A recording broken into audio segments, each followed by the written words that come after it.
it grows old, it teaches all things. Aeschylus.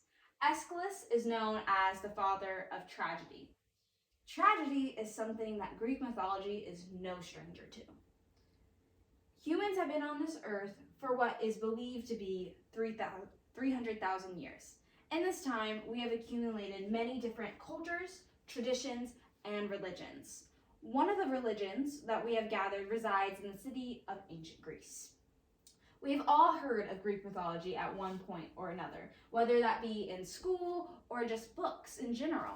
But why does that matter? Why is Greek mythology important? Well, Greek mythology relates to us because it is present in our everyday lives. It is seen everywhere, not just in Greece. We see it in logos, TV shows, and even our present-day architecture. I began having a love for Greek mythology at a very young age. When I was younger, I had a difficulty with reading, and so I had to take special classes in order to comprehend what I was reading. Because my problem did not reside with learning what the words were. It was more of comprehending what it was saying as a whole.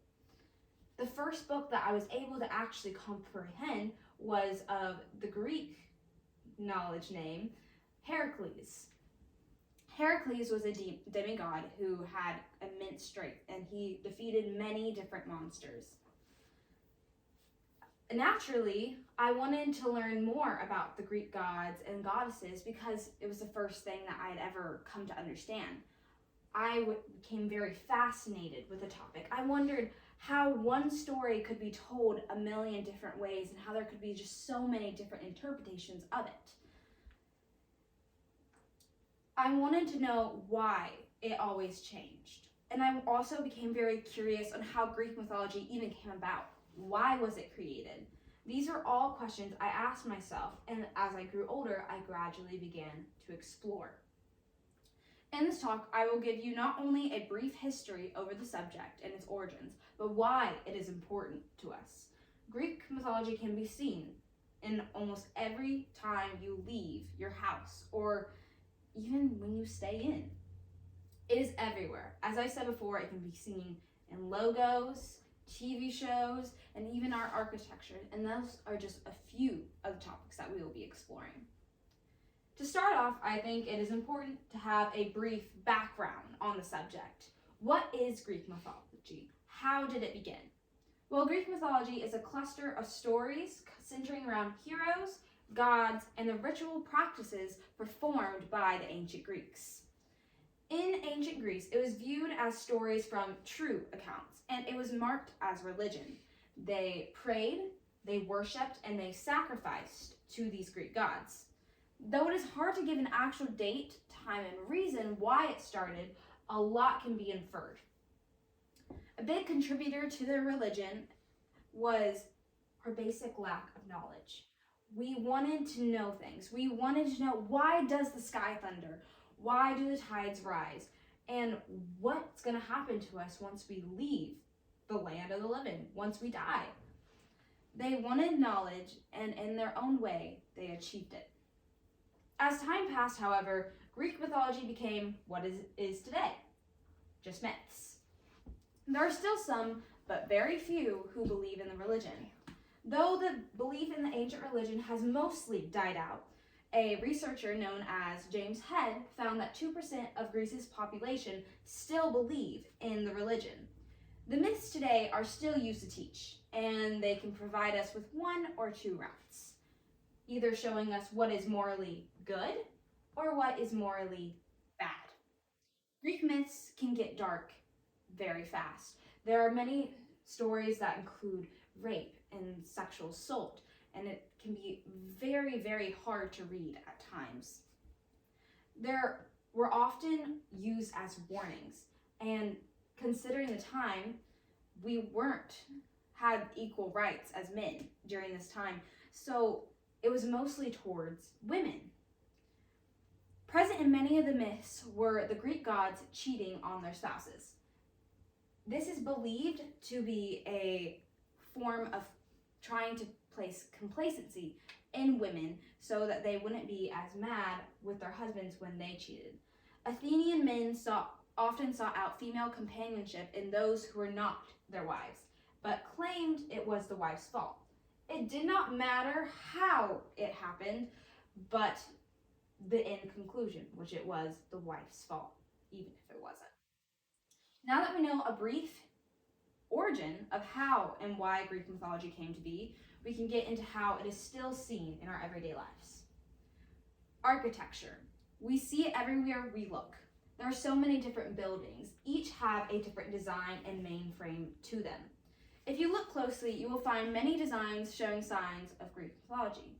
The Parthenon is just one of these buildings. The Parthenon is a temple that was dedicated towards Athena. Athena was the Greek goddess of wisdom and knowledge.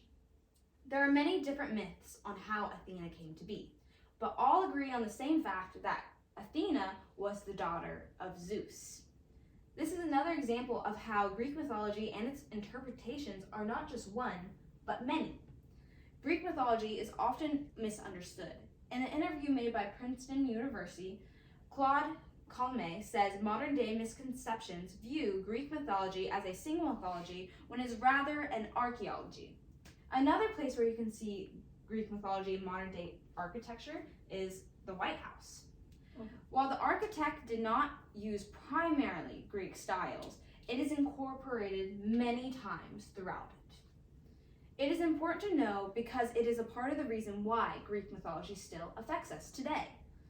Another reason that Greek mythology is still prominent in modern day society is not only because of books, shows, and movies, but also science, art, names, and brands. Ancient Greece helped lay out the foundations of astrology, mathematics, biology, engineering, medicine, and linguistics. No matter where you go, you will probably see a reference to Greek mythology in one form or another. For instance, in the logo for Goodyear tires. In that logo, they have the symbol of Hermes, the messenger god, which is a pair of winged shoes. Another brand that uses Greek mythology in it is Amazon. So Amazon was named after the Amazonian warriors who were skilled in archery. And another place that we can see that is even our Olympic Games. The Olympic Games closely relates to the name Olympians. The Olympians were a part of Zeus's inner circle. They were 12 sacred gods, and most of them were related because, well, they were all related, but Zeus was brothers and sisters with many of them in the inner circle. They were all the daughters and sons of the Titan lord Kronos. Kronos ate his children, and then Zeus, who Gaia hid as a rock, saved all of his brothers and siblings. And this name is also held in Greece in the past, and we still conduct in the Olympic Games, and we still do such things as the olive leaf crown on winners' heads, the lighting of the Olympic flame, and opening, closing celebrations. We still do all the traditions, even though we hold the Olympic Games as a completely different type scenario now, it is still used. Greek mythology, though it's not actually factual and is not real, we can still learn many things from their stories. Just like we can learn things from a children's book. While it might be fictional, we can still learn many things from it. In conclusion, thank you guys for watching. Bye. That was good. Baby. What do you mean that?